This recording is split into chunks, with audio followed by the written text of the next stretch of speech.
Hello guys, welcome to the class. आज हम बात करेंगे हाइपरटेंशन के बारे में। ठीक है, हाइपरटेंशन क्या होता है। और जैसे आप लोग देखें आज के दौर में हाइपरटेंशन का हर एक घर में एक पेशेंट मिलेगा हाइपरटेंशन का।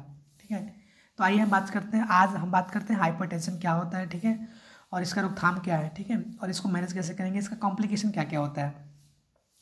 तो पहले जैसे हर एक वीडियो आपने देखा पहले कि हम कंटेंट्स बताते हैं किसी भी वीडियो में किसी भी ड्रेस के बारे में, तो ऐसे हम पहले इसके डिस्कस करेंगे कंटेंट्स के बारे में कि हाइपरटेंशन का कंटेंट्स क्या होता है। ठीक है, इसके पहले गाइस हम आपसे कुछ बात करना चाहते हैं कि हमारा वीडियो देखिए, देखते वक्त आप लोग ज़्यादा से ज़्यादा कंटेंट्स पे फोकस करिए। ठीक है, कंटेंट्स पे हम चलते हैं। देखिए यहाँ पे कंटेंट्स दिया हुआ है कि क्या क्या कंटेंट्स होता है। किसी भी डिजीज़ का पढ़ने से पहले कंटेंट्स सबसे ज़रूरी होता है। ठीक है, कि कंटेंट्स क्या क्या होता है। ठीक है, तो जैसे आप लोग ने देखा होगा लिवर सिरोसिस डायबिटिक में कंटेंट्स इसका वैसे ही यहाँ पे definition, classification, type, cause, sign and symptoms, investigation, complication, management, prevention, ये सारे कंटेंट्स हैं। ठीक है, तो हम पहले कंटेंट्स के बारे में कंटेंट्स देखते हैं। किसी भी डिजीज़ के बारे में कंटेंट्स क्या होता है। कंटेंट्स इज द बहुत ही इंपॉर्टेंट होता है। बोला था कि की पॉइंट ऑफ द डिजीज़। ठीक है, कि आप कंटेंट्स को अच्छे से देख लिया तो आपके दिमाग में एक माइंड मेकअप हो जाएगा कि हमको इस डिजीज़ के बारे में पढ़ना है, तो इस डिजीज़ के बारे में हमको ये सब चीज़ें जाननी बहुत ज़रूरी है। ठीक है, तो it is necessary for the any type of disease. ठीक है, किसी डिजीज़ के बारे में ये नेसेसरी होती है कंटेंट्स। तो आपने देखा पहले डिफिनीशन है। ठीक है, तो हम बात करेंगे डिफिनीशन के बारे में। डिफिनीशन क्या होता है, तो पहले हम इंग्लिश में बात करेंगे, आफ्टर दैट इंग्लिश में हिंदी में बात करेंगे। ठीक है, तो पहले हम इंग्लिश में इसको बात करते हैं। हाइपरटेंशन और high blood pressure is a condition in which condition the blood pressure in the art is chronically elevated.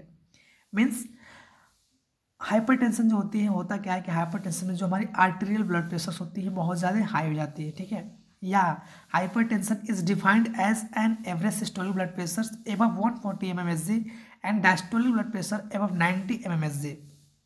में भी कह सकते हैं कि हाइपरटेंशन जो होती है इसमें क्या होती है कि सिस्टोलिक ब्लड प्रेशर जो होती है 140 mmHg हो जाती है, और डायस्टोलिक ब्लड प्रेशर जो होती है 90 mmHg हो जाती है, मतलब इसके एबव हो जाती है। ठीक है, या कभी कभी बोथ दोनों सस्टेन पीरियड हो जाते हैं। ठीक है, आइए इसको एक बार और हम हिंदी में अच्छे से बात करते हैं, क्योंकि डिफिनेशन आप लोगों को जानना बहुत ही ज़रूरी है। एक डिटेल डिफिनेशन जब रहेगा माइंड में तो हम कोई भी जो एक कार्य साइंटिफिक लिख सकते हैं, लेकिन डिफिनेशन बहुत ही ज़रूरी है अच्छे से याद करना। ठीक है, तो हाइपरटेंशन का मिस मतलब होता क्या है कि हाई ब्लड प्रेशर्स। ठीक है, तो आइए हिंदी में डिस्कस करते हैं।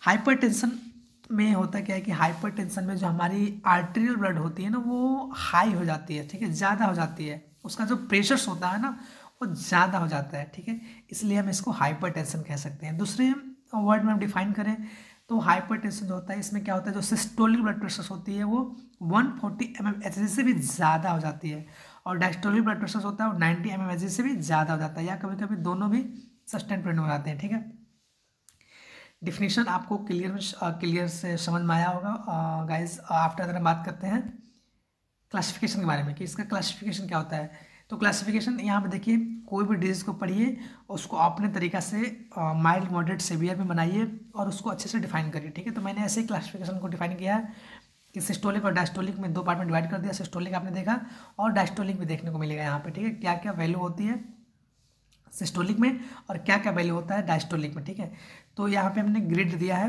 Grade first, second and third. ठीक है, तो ग्रेड फर्स्ट में मैंने बताया है कि माइल्ड, ये जो होती है माइल्ड कंडीशन होती है हाइपरटेंशन का, जिसका सिस्टोलिक वैल्यू जो होता है 140 से लेकर 159 तक होती है, और डायस्टोलिक वैल्यू जो होता है 90 से 99 होता है। और जो ग्रेड सेकेंड है मॉडरेट, इसका जो सिस्टोलिक वैल्यू है 160 से 179, और डायस्टोलिक वैल्यू जो होता है 100 से 109 तक होता है, मीन्स 109 तक होता है। ठीक है, बात करें ग्रेड थर्ड के बारे में, जो सीवियर कंडीशन होता है, बहुत ही सीवियर कंडीशन होता है। इसमें क्या होता है, जो ब्लड प्रेशर होती है 180 से भी ज़्यादा हो जाती है, और सिस्टोलिक वैल्यू, और डायस्टोलिक वैल्यू होता है 110 से 110 से भी ज़्यादा हो जाता है। ठीक है, तो आप लोग क्लासिफिकेशन में अच्छे से समझ में आया। क्लासिफिकेशन देखिए, मैंने इसको माइल्ड और मॉडरेट सीवियर में इसलिए किया है क्योंकि किसी भी डिजीज़ का जो कंडीशन होती है ना वो माइल्ड, मॉडरेट, सीवियर में ही देखा जाता है। ठीक है, कहीं भी जाइए, अगर कोई मतलब कोई भी पर्सन जाता है किसी डॉक्टर के पास तो वो दे देता है कि आपका माइल्ड, अभी माइल्ड अवस्था में चल रहा है। ठीक है, माइल्ड स्टेज है, मॉडरेट स्टेज है, सीवियर स्टेज है। Means grade first, grade second and grade third में डिवाइड करके डॉक्टर आपको समझाता है, ठीक है। वैसे मैंने भी इस डिजीज के बारे में माइल्ड, मॉडरेट, सीवियर में समझाया आप लोगों को, ठीक है। उम्मीद करता हूँ कि अच्छा समझ में आया होगा। आफ्टर दैट हम बात करेंगे टाइप के बारे में, ठीक है, कि हाइपरटेंशन कितने टाइप के होते हैं। तो दो ही टाइप के होते हैं, प्राइमरी और सेकेंडरी। प्राइमरी हाइपरटेंशन क्या होती है? There is no identifiable cause of high blood pressure, this type of high blood pressure is called primary hypertension. देखिए, प्राइमरी हाइपरटेंशन जो होता है ना, इसका किसी प्रकार का कोई आइडेंटिफाइबल काज नहीं होता है, ठीक है। मतलब इसका कोई भी जो कहा जाता है ना, निश्चित काज नहीं होती है। इसके कारण का कोई एक मतलब पर्टिकुलर नहीं होता है कि ये इसकी वजह से काज हो रहा है, ठीक। ऐसे ब्लड प्रेशर्स को हम प्राइमरी हाइपरटेंशन कहते हैं। Secondary hypertension, some people have high blood pressures caused by an underlying condition, this type of high blood pressure is called secondary hypertension। इसमें क्या होता है सेकेंडरी हाइपरटेंशन में, कि कुछ पर्सन्स होते हैं, कुछ पीपल ऐसे होते हैं जिनको अंडरलाइंग कंडीशन, मतलब किसी पुरानी डिजीज की वजह से जो उनका ब्लड प्रेशर होता है वो हाई हो जाता है, तो ऐसे ब्लड प्रेशर को हम सेकेंडरी हाइपरटेंशन नाम देते हैं, ठीक है। आफ्टर दैट बात करेंगे कॉजेज के बारे में, ठीक है, कि इसका कॉजेज क्या क्या होता है। तो पहला कॉज है एल्कोहल यदि आप ड्रिंकिंग कर रहे हैं ज़्यादा से ज़्यादा तो आपको हाइपरटेंशन हो सकती है। ओबेसिटी मोटापा है तो आपको हाइपरटेंशन हो सकता है। स्मोकिंग की वजह से भी हो सकता है। लैक ऑफ फिजिकल एक्टिविटी, यदि आप फिजिकल एक्टिविटी नहीं कर रहे हैं या फिजिकल एक्टिविटी में कमी कर रहे हैं तो भी आपको हाइपरटेंशन हो सकता है। ज़्यादा स्ट्रेस ले रहे हैं तब भी हाइपरटेंशन हो सकता है। ओल्ड एज में मतलब जैसे 50 या 60 के हो जाता है आदमी तो हाइपरटेंशन हो सकता है। जेनेटिक तो नेसेसरी है, कोई जेनेटिक है घर में तो उसकी वजह से भी हो सकता है। घर में कोई जैसे पुराना हाइपरटेंशन का पेशेंट है तो आने वाली पीढ़ी में भी चांसेस होती हैं होने के। क्रोनिक किडनी डिजीज़, अगर आपको किडनी डिजीज़ है तब भी हो सकता है। Too much salt in diet, अगर अपने डाइट में साल्ट की मात्रा ज़्यादा ले रहे हैं तब भी हो सकता है। एड्रीनल एंड थायराइड डिसऑर्डर, अगर आपको थायराइड डिसऑर्डर है तब भी आपको हाइपरटेंशन हो सकता है। आफ्टर देन हम बात करेंगे साइन एंड सिम्टम्स के बारे में, कि इसका साइन एंड सिम्टम्स क्या क्या देखने को मिलता है पेशेंट में। तो देखिए, headache, fatigue, confusion, nose bleed, chest pain, blood vision, nausea and vomiting, shortness of breath, ये सारे सिम्टम्स देखने को मिलते हैं। यदि आपको किसी पर्सन में हाइपरटेंशन का है, ये सब सिम्टम्स मिले तो समझिए कि उसको ब्लड प्रेशर ज़्यादा हो गया है, ठीक है। बहुत ज़्यादा हेडेक होता है, फटीग होता है, कन्फ्यूजन होती है, नोज ब्लीड करने लगता है कभी कभी, इसमें चेस्ट पेन हो जाता है, blood vision, nausea and vomiting, shortness of breath. After then हम बात करेंगे इन्वेस्टिगेशन के बारे में, कि इसका डायग्नोस्टिक इवैल्यूएशन क्या है, ठीक है। इन्वेस्टिगेशन क्या क्या कराएंगे? Physical examination, history collection, CBC test, urine analysis, chest X-ray, ECG और आई टेस्ट। ये बहुत ज़्यादा हो गए, आप चाहें तो ये सीबीसी यूरिन एनालिसिस में पता चल सकता है, लेकिन ये सब कराना बहुत ज़रूरी है। इन्वेस्टिगेशन, जैसे कोई भी डिजीज़ के बारे में आपने पढ़ा होगा तो पहले हम क्या करते हैं, फिजिकल एग्जामिनेशन ही करते हैं, उसके बाद उसका हिस्ट्री कलेक्शन करते हैं, फिर उसका सीबीसी टेस्ट करते हैं, फिर यूरिन जांच कराते हैं, फिर चेस्ट एक्सरे, फिर ईसीजी, फिर आई टेस्ट। ये तो हाइपरटेंशन का इन्वेस्टिगेशन हो गया, ठीक है। इन्वेस्टिगेशन के बारे में हम उसके बाद से हम बात करेंगे कॉम्प्लिकेशन, कि क्या क्या कॉम्प्लिकेशन हो सकता है। आइए देखते हैं कॉम्प्लिकेशन के बारे में। तो पेशेंट को हार्ट अटैक हो सकती है, स्ट्रोक हो सकता है, एनोरिज्म हो सकती है, हार्ट फेल्योर हो सकती है, किडनी प्रॉब्लम हो सकता है, आई प्रॉब्लम हो सकता है, मेटाबॉलिक सिंड्रोम हो सकती है, डिमेंशिया हो सकता है। आइए गाइस हम बात करते हैं कुछ इसमें ऐसे टर्मिनोलॉजी है जिसके बारे में हम थोड़ा जानते हैं, डिटेल डिस्कशन करते हैं। जैसे यहाँ पर दिया है हार्ट अटैक और हार्ट फेल्योर, ये दोनों मिलता जुलता वर्ड है, लेकिन इसमें कन्फ्यूजन बहुत ज़्यादा हो जाती है। पहले हम बात करेंगे हार्ट अटैक के बारे में। हार्ट अटैक क्या होता है, ठीक है। हार्ट अटैक में होता क्या है कि जो हमारी हार्ट की मसल्स होती है ना वो डैमेज हो जाती है, ठीक है। ये बहुत अच्छा से समझिए, क्योंकि एनसीईआरटी में बहुत अच्छा से दिया हुआ है heart attack.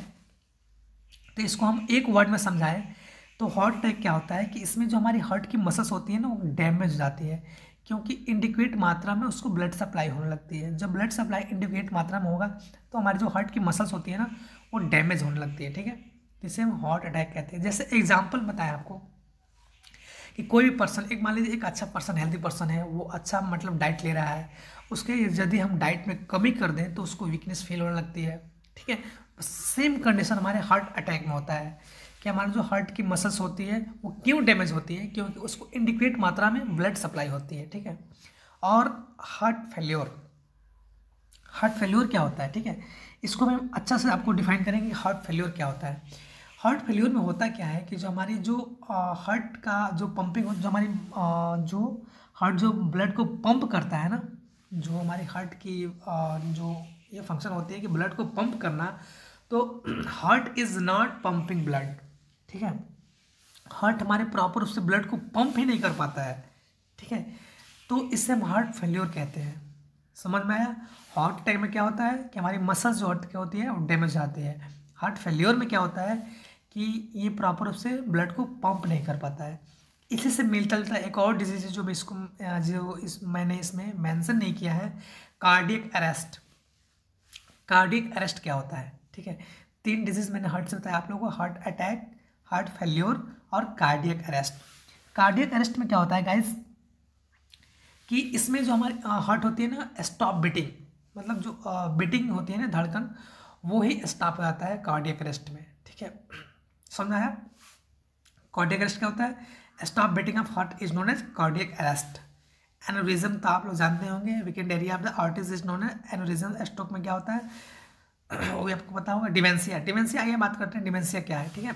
Dementia last point देखिए, डिमेंशिया में क्या होता है कि ये कोई स्पेसिफिक प्रकार की डिजीज नहीं होती है। इसमें क्या होता है, ये ग्रुप ऑफ कंडीशन होता है, ठीक है।